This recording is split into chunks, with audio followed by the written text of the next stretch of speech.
Hello, hi, and welcome to Cricket Happenings here with your host Ram. And today, the World Cup, today is a rest day, but tomorrow we are having the Supereights. So we are coming to the business end of this T20 World Cup 2012.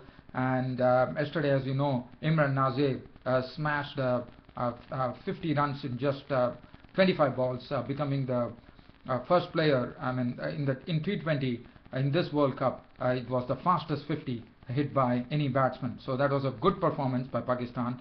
They literally crushed Bangladesh there. And now looking at tomorrow's matches, there are two matches coming up in the Super 8. One is, I'm going to do a very quick preview. I don't have much time today. So Sri Lanka and New Zealand. Well, Sri Lanka and New Zealand are going to play the first Super 8 match, and that will be played at Palakele. And let me tell you that as far as Sri Lanka is concerned, for them, Ajanta Mendes, who did so well, who took the best analysis in 2020 cricket, unfortunately is a doubtful starter. So that is not good news for Sri Lanka, because we know that New Zealand are not really good players of spin, and Ajanta Mendes could prove quite a difference. But now they might be tempted to probably give an experienced Rangana Herath a chance there. As far as Sri Lanka are concerned, they are, as you know, home. They have the home advantage. They have the home crowd support and everything. Basically, they want Dilshan Munavira, the aggressive batsman, to shine, because he has not been getting off the blocks, and a lot of things have been expected of him. So he has to really come to the party tomorrow. Dilshan, well, a big innings is due from him. Mahela Jayawardene and Kumar Sangakkara, the solid rocks of this Sri Lankan team, who really bring all their experience forward, their astuteness, and all their whatever they could really give the team. Dinesh Chandimal is a very talented player. As far as he's a very talented player. He likes to hit over the top, and he could be a very good 2020 player too.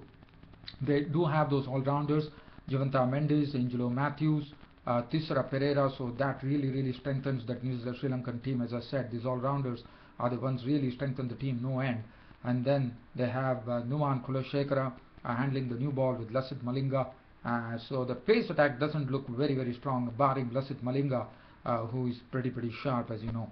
As far as New Zealand are concerned, for New Zealand, well, Martin Guptill, Rob Nichol, they've got starts, but they've not gone to make good scores, and that's what is needed tomorrow in the Super 8. Brendan McCullum, well, you know what a smasher he is. Smashed the fastest T20 century. I mean, the highest individual score in T20 cricket now belongs to Brendan McCullum. He has 2 centuries in T20 cricket. Another first for Brendan McCullum there. Kane Williamson needs to play well. Ross Taylor needs to lead away, and definitely I'm sure Ross Taylor would have learned his mistake that he promoted Daniel Vettori in the batting order. I'm sure he's not going to do that again. Jacob Oram needs to get all his big hitting prowess into the field tomorrow. James Franklin, James Franklin will actually, like a bits and pieces player, he would be he would be the ones who would be a sort of a revolving person around this New Zealand team. Daniel Vettori will bring all his experience with his spin there. Nathan McCullum, the right arm offie. Tim Southee and Kyle Mills will handle the new ball. Tim Southee has been looking good with the ball, and Kyle Mills also seems to be doing well. So, well, now just going away from here, the weather forecast tomorrow, I'm afraid this is not something that we wanted, but I'm told that there are chance of thunderstorms tomorrow, and it is going to be cloudy. So I'm sure the team which wins the toss would probably put the opposition in. Well, let's look at the next team preview. As I said, it's a very short preview today because of short of time. England take on West Indies. Now this is a match that has not happened for quite a long time, so we are all looking forward to this. England West Indies just clashed in the 2020. I'm sorry about that. Where Alex Hale scored the 99, and then Luke Wright in the 2020 World Cup, actually equaling that record of Alex Hale's in 20 cricket, with the highest individual score by an Englishman in 2020 cricket.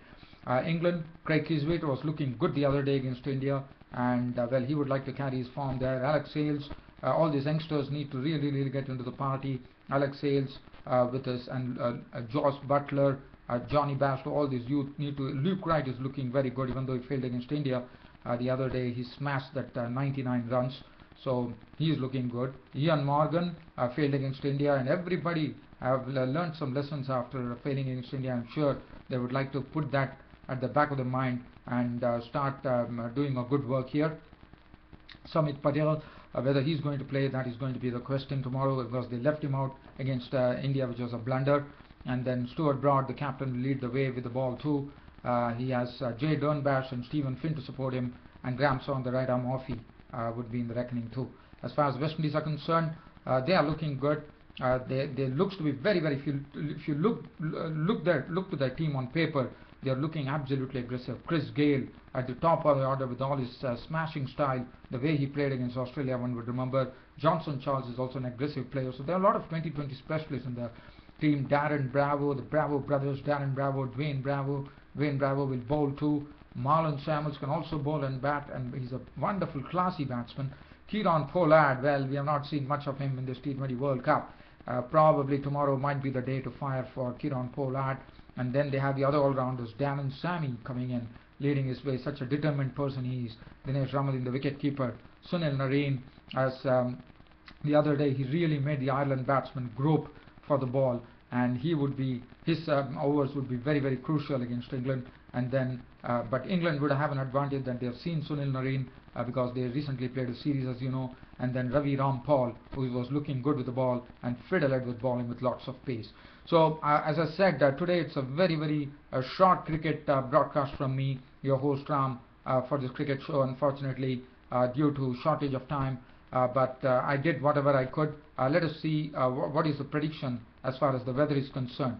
Well, I'm told there's going to be pace and bounce in this particular pitch, but there is still threat of rain. So again, that is something which is not good news at all, because as I said, T20 cricket, T20 World Cup is played only once in 2 years, and if you are going to have rain come and ruin proceedings, ICC needs to look at it very, very seriously, and they have to see to it that no Cricket World Cups are scheduled in that particular month or in that particular country where there is rain. They should probably look at, or they should have, whenever any World Cup or anything is played, probably they should have indoor facilities so that the roof is completely covered and the match could be played, because it is a shame if the match couldn't go the distance, and if in Supereights also it is going to go the Duckworth-Lewis way and no result or something like that, which is not really going to help matters. I hope things are getting ironed out, and in the future we won't have such repeats in the World Cup with rain preventing proceedings. That's it from me, your host Ram, for this very, very short cricket show for today. Sorry about that, dear fans, due to shortage of time. I just came in and just popped in. That's it from me, your host Ram, for the Cricket Happening show for today. See you all tomorrow. Thank you.